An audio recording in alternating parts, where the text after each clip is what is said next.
જય શ્રી કૃષ્ણ. જય હો, મંગલમય હો. તમને જે ચમત્કાર લાગતો હશે, પણ મને મારા માટે તો સાક્ષાત્કાર જ લાગે છે. એક માને 3 બાળકોમાં એક વિકલાંગ હોય, માં તેનું વધારે ધ્યાન રાખે કે બાળકે ખાધું કે નહીં, એને શું ભાવે છે, કોઈ સતાવતું તો નથી ને, કોઈ રડાવતું તો નથી ને. માં બધાને દૂર કરે, ગળે વળગાલેલું રાખે. મારું પાત્ર પણ આ વિકલાંગ બાળક જેવું છે. જે વસ્તુની, જે સગવડની મને જરૂર પડી, જેની સેવાની મને જરૂર પડી, મને કોઈ વ્યક્તિની જરૂર પડી, ત્યારે વિચાર કરું એ પહેલાં તો કોઈને કોઈ રૂપમાં ભગવાન હાજર થઈ જાય. અને વળી અસત તત્વોને કાવા દાવા કરનાર, છલ કપટ કરનાર લોકોને મારી પાસે આવવા જ ન દે.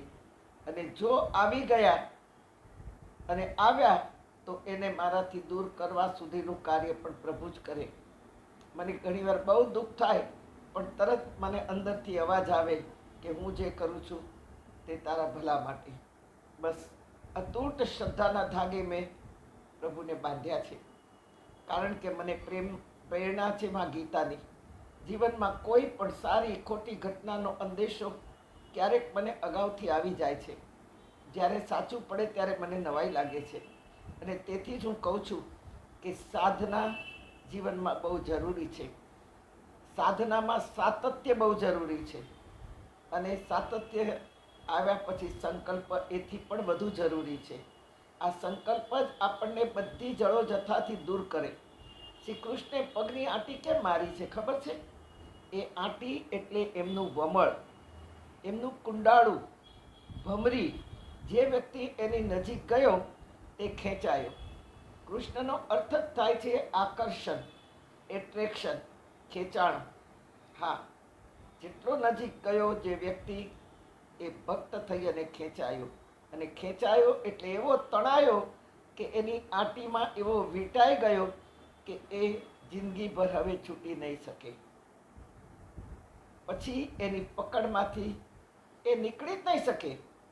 માં ગીતા તેથી કહે છે કે ભગવાન કૃષ્ણની આંટીમાં જે આવ્યું ને, તેસા મહત સમુદ્રતા મૃત્યુ સંસાર સાગરાત ભવામીન ચિરાત પાર્થ મૈયા વેશિત ચેતસા. મૈયા એટલે મારામાં સમાઈ ગયો, મારામાં એકાકાર થઈ ગયો, એની જ્યોત મારામાં ભળી ગઈ.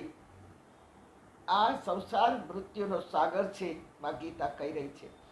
શ્વાસોશ્વાસના તરંગો છે, વર્ષોના વેણ છે. છેલ્લા શ્વાસ સુધી પણ 2-4 વર્ષો જીવી જવાય છે, અને છતાં પ્રભુ મિલનની તડપ જાગતી નથી. યાદ રાખજો મારા ભાઈ બહેનો, મૃત્યુના મોજા બહુ ભયંકર છે, અને એ જ આપણને ભવાટવીમાં અથડાવ્યા કરે છે.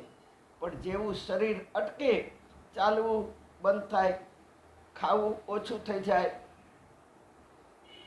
યાદ શક્તિ ખલાસ થઈ જાય, માનજો કે હરિને બુલાયા હે.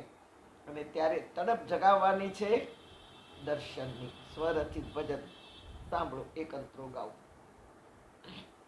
વર્ષો ના વાય રામ જિંદગી વહી રહી, હૈયાની ધડકન પણ ધીમી ધીમી થઈ ગઈ. તડપ જાગી દર્શનની, ત્યારે શ્યામ તમે યાદ આવ્યા, ઘનશ્યામ તમે યાદ આવ્યા.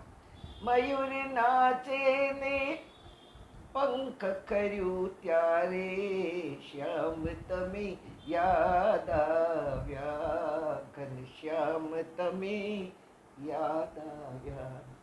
છેવટ સુધી ભગવાન યાદ કેમ નથી આવતા? કારણ કે છેવટ સુધી આપણે બધાને ગળે લગાડેલા છે. સંસારના સભ્યો, પરિવારના સભ્યો, કુટુંબના વ્યવહારો, એમાંથી આપણું મન છૂટતું જ નથી. મનને ક્યારેક એકલું પડવા દો બસ. અને એકલું પડતા જ સતત જપ કરીએ, અને એમાં જ જો જીવન ખલાસ થઈ જાય તો યમને આવવું ન પડે, સાક્ષાત ભગવાનને ધક્કો ખાવો પડે આ જીવને લેવા માટે. બસ આપણો અંતિમ નિર્ણય, અંતિમ ગંતવ્ય સ્થાન પ્રભુ મિલનની આશ હોવી જોઈએ. પ્રભુ તડપ લાગશે ઈશ્વરની તડપ લાગશે, કૃષ્ણનું સ્મરણ થશે, અને તો જ આ ભવાટવીમાંથી નીકળી પ્રભુના ચરણ સુધી પહોંચી શકશું.